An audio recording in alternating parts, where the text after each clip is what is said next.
what we think in modern America, most modern states, is that we can get what we want and need if we only come up with the right set of rules, bureaucratic structures and procedures, or the right set of incentives. And this incentive side is entirely embraced by economists and adopted from economics. If we make it worth your while to do the right thing, you'll do the right thing. If we force you to do the right thing with the threat of various kinds of sanctions, you'll do the right thing. We think that in any domain of life that involves interaction between human beings, there is no set of rules and there is no set of incentives you can design that will get you what you actually want and need. Because people are different, circumstances are different. You can't craft rules and incentives to make allowance for the incredible diversity of situations that you face. So a doctor may have a set of rules for how you diagnose cardiac disease. But the question is not just diagnosing the disease, it's also how do you get the patient to lose weight, exercise, quit smoking, and stop drinking. And there is no algorithm, there is no set of rules for that. The way you make patients partners is by having enough empathy and insight into what life looks like to them to know how to find a way in. And if all you can do is diagnose and you can't make patients partners, especially in modern affluent societies where mostly we're trying to manage chronic diseases, you will never be a successful doctor because you won't get patients doing their part to manage chronic diseases. Or a teacher. You know, this is the best curriculum for teaching math. Here it is. Does that mean you just slavishly follow the curriculum? Well, if you want to be a mediocre teacher, that's what you do. If you want to be a good teacher, you're asking yourself, how do I tailor this curriculum so that Johnny will get the most out of it and Janie will get the most out of it, even though Johnny and Janie are really very different kids.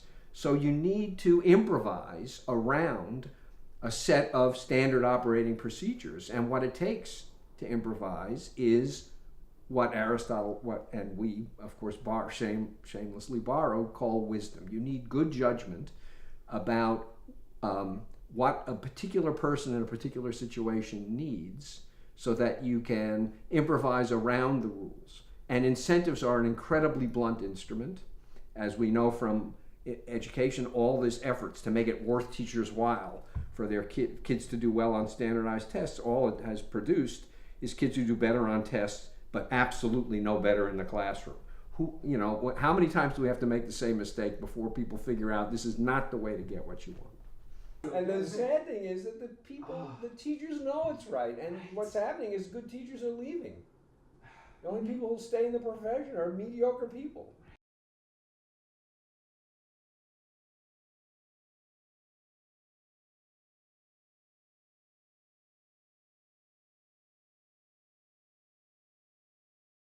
It's a great question, how do you teach wisdom? And this class that we taught for many, many years and students loved, we make it clear that the point of the class is not to teach them how to be wise. The point is to teach them why it's important to be wise. And the slogan that we have is wisdom is learned, but it can't be taught. And what we mean by that is that the way you become wise is by having experience. The way you get it right is by getting it wrong and having somebody who's already been there watch you, guide you, correct you. So it's important to be in a space where you can make mistakes, where you can improvise, and get guided by people who have already had the experience and know how to correct some of those mistakes. So you need teachers who feel free to experiment with what they do, overseen by mentors who can help get them on the right track. And the same with doctors. There's a wonderful piece that an oncologist named Jerome Groopman wrote for the New Yorker some years ago called Dying Words. And it was about how doctors learn to tell patients that they're going to die. And it's all about this particular 25-ish-year-old woman who's diagnosed with breast cancer and will be dead within 3 years probably. And he describes the dance he does with her and her family trying to give her some hope, also trying to have her realistic about what the future holds, the subtlety with which he reads the cues on her face, the subtlety with which he appreciates the questions she's not asking, as well as the questions she is. It's a masterpiece. And then he says, I did a pretty good job here. How did I learn this? And he recounts how he learned it. I learned it by being a bull in a china shop, because I never saw a doctor have this conversation. Because when you have these conversations with patients, you do it in your study and the door is closed. And the residents have to learn on their own. And he said, I started out thinking, honesty is the most important. Just tell the truth. And I wrecked people's lives by doing that. And then I said, well, no, you can't do that. So I started shielding them from the truth. And I wrecked patients' lives by doing that. And slowly, over many years, because I made mistakes and at least was smart enough to learn from my mistakes, I kind of figured out how to do it. And that seems to me to be the way you become wise, but it requires an atmosphere in which improvisation is allowed and in which mistakes are allowed. And in high stakes environments where people feel like you're not, you don't have permission to fail, chances are what you're going to end up with is a system of rules and incentives that give up on excellence and just are insurance against catastrophe. And sometimes you do need to insure against catastrophe. You don't want a heart surgeon learning on, with your chest open. So you got to make sure that the mistakes are not catastrophic mistakes, but in lots of areas in life, mistakes are correctable. You have these kids for an entire school year. You make a mistake in October, you can fix it. It's not heart surgery. So, and I don't think we live in an environment that's nearly permissive enough, either about people taking initiative or about people failing. The only place you see some of this is, I guess, in Silicon Valley, where there's this slogan, fail fast. It's okay to fail as long as we don't spend too much time and too much money going down that blind alley. That's better than don't fail, but fail fast isn't the best thing in the world. So that's what I think. You learn how to be wise, but it can't be taught. You can't have a textbook, a primer, 10 easy steps to become wise. That's just the self-deception.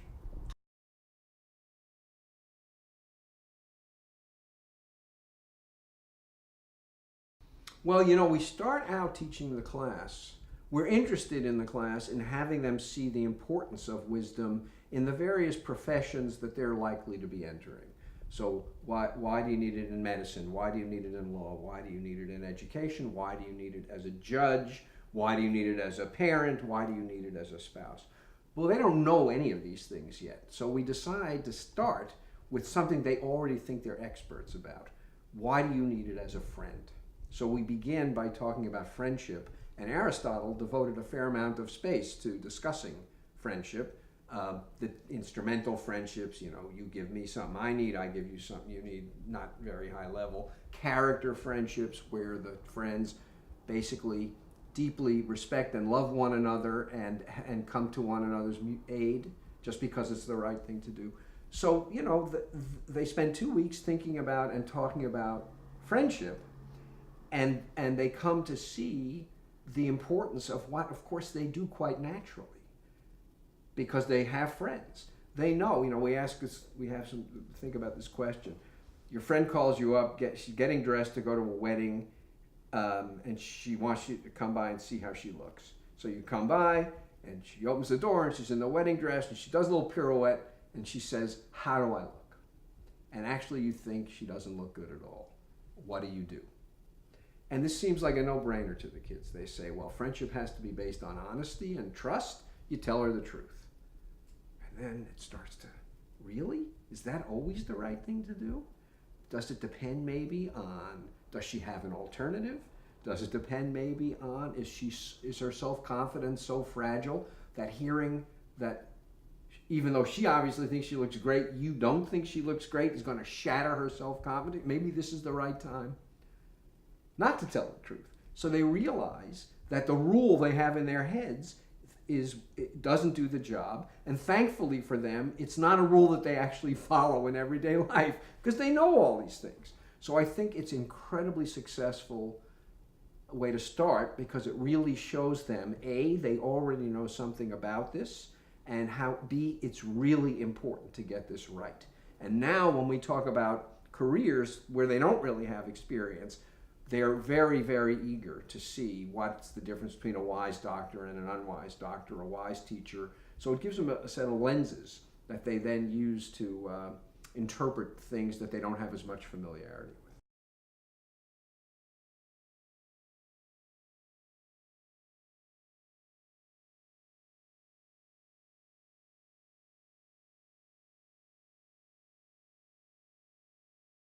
Seem to be interested in. Well, in the class and in the book, we try very hard to make it as unesoteric and unacademic as we possibly can. We talk about actual practicing doctors and what the obstacles seem to be to their practicing wisely. And we describe examples of what we think is wise practice in action and what does it take to produce that. So there's a program at Cambridge Hospital in Massachusetts. It's affiliated with Harvard Medical School, where instead of doing the usual rotations in your third year of medical school, 6 weeks here, 6 weeks there, you get assigned a panel of patients who you see for an entire year, and you treat whatever it is they come in the door with.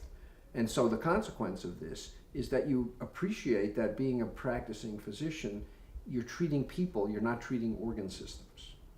You need to know who the people are. You need to know what other problems they have that may not be medical problems. You need to know what kinds of recommendations you can make that they could actually carry out. You need to know how to follow up with them to make sure that they're doing the medically appropriate stuff. And it's a program for a small number of students with a lot of mentorship and oversight from experienced physicians. The students are just completely gaga over it. This is why they wanted to be doctors. And I think this is an effort to develop wisdom in people who are going to need it every day as they practice medicine. Now, can this scale up so that this becomes the model of medical practice generally? I don't know the answer to that. It's probably labor intensive and expensive, but some things are worth spending money on. In law schools, the thing that the law students like the best are the clinics, where you are actually trying to solve real problems that real people have. I'm getting thrown out of my apartment. How can I stop the landlord from evicting me? I got roped into signing a terrible contract. How can I get out of the contract? The law schools don't much like teaching this because it's not prestigious. And they often have adjuncts who teach the clinic. This is what the students want. They want to be lawyers. They want to know how to be lawyers, and they realize that simply learning the law doesn't tell you how to be a lawyer. It's necessary, it's not sufficient. If you're doing family law, how do you convince, sometimes you want to be an advocate for your client, but sometimes what your client wants, she shouldn't want. It's not worth it. You're so angry at your husband that you want to just suck everything out of him to get even for the way he mistreated you. But what's going to happen to the kids if you do this? So I can help you get that, but that's not what you should be wanting. And sometimes my job as a lawyer is to counsel you about what you should want, and sometimes it is to help you get what you think you want, and I've got to figure out what this situation in front of me is. Is it one of being a zealous advocate, or is it one of trying to re-steer the liner? This is what students love to do in law school, and when you do this, this is how you learn to be a lawyer. You got to know the law, but that's not enough. So I think this is an incredibly practical approach. It's not esoteric. It's not academic. It really is. What are the problems we face in our day-to-day interactions with other people, professionally or personally? What does it take for us to be able to solve these problems?